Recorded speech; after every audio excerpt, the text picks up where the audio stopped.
God, Donald Trump is so freaking predictable.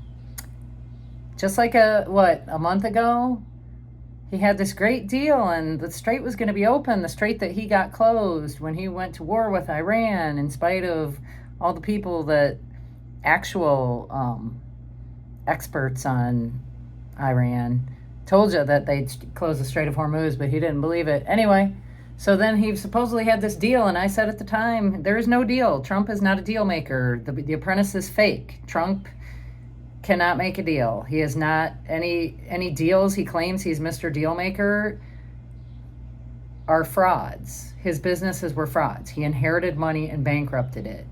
Got sued millions of times for fraud. But anyway, so we're back at war. Donald Trump is now saying they're the same old three words that he knows. They're, what do you call them today? They're scum. Yeah, that's his. He said whatever. So we're bombing again. You and I are paying for it. He's driving around in his jet that he got as a bribe from Qatar before he screwed them over. But I'm sure they'll get, whatever they need from him because he's weak. We're in this war because he's weak, and, for whatever reason, he did it for Netanyahu, whether Netanyahu's got dirt on him, whatever. Trump's very dirty, so a lot of people have dirt on him. So anyway, we're still paying for the war, and inflation's twice as high as it was under Biden. Nobody's got more money in their pocket. Wages under Biden with the infrastructure bill and those laws, the bipartisan laws that got passed, Infrastructure Act, climate reduction, or the Climate Change Act, which also started a lot of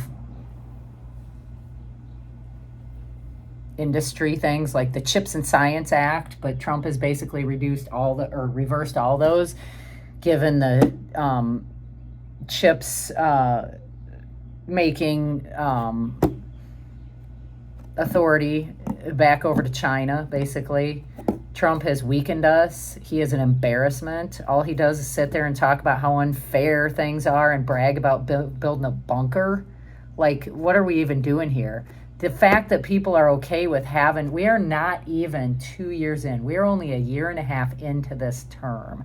We have 2.5 more years. What has Trump done so far? Doge was going to be a big moneymaker. Well, our deficit is at a record level, increasing at a higher rate than ever. We're paying $1 trillion worth of interest. Basically gave away our children's future when we let Trump get back in a second time. I say we collectively because obviously I voted for Harris. Nobody thinks we'd be at war with her. Everybody who voted for Trump claimed they were voting for him for being anti-war.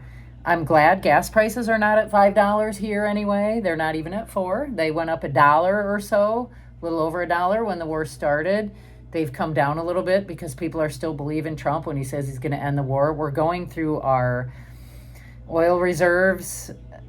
I mean, this ain't going to last forever. Does anybody think Trump's going to figure out a way to stop this before those are done? That's going to be a shock because right now the oil companies are keeping prices down to help Trump, which is good.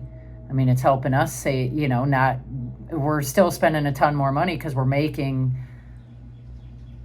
our paychecks are not growing as fast as inflation, which is something new during Trump too, because during Biden that got reversed a little bit. People's wages were getting higher in relation to inflation. It's a fact.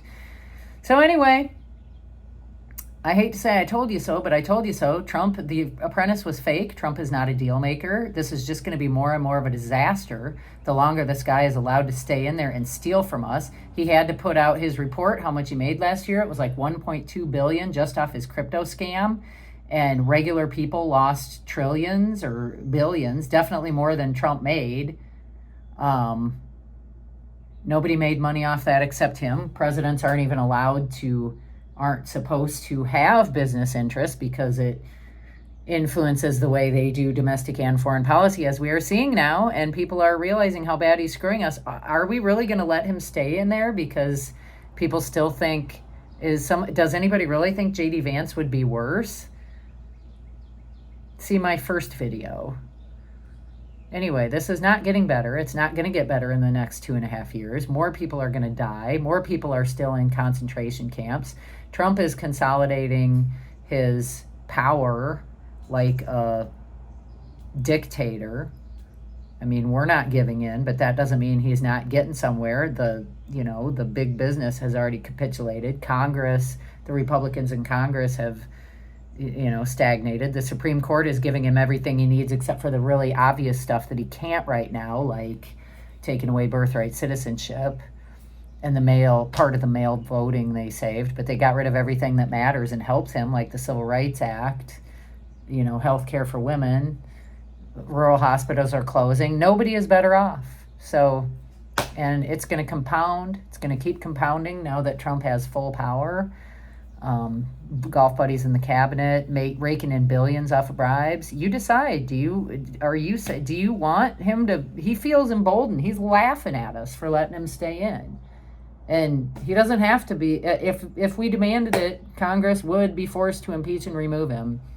If not before the midterms, for sure after. So we need to start thinking seriously about how dumb it is to let the Republican narrative claiming that J.D. Vance would be worse actually influence things. Talk to you later.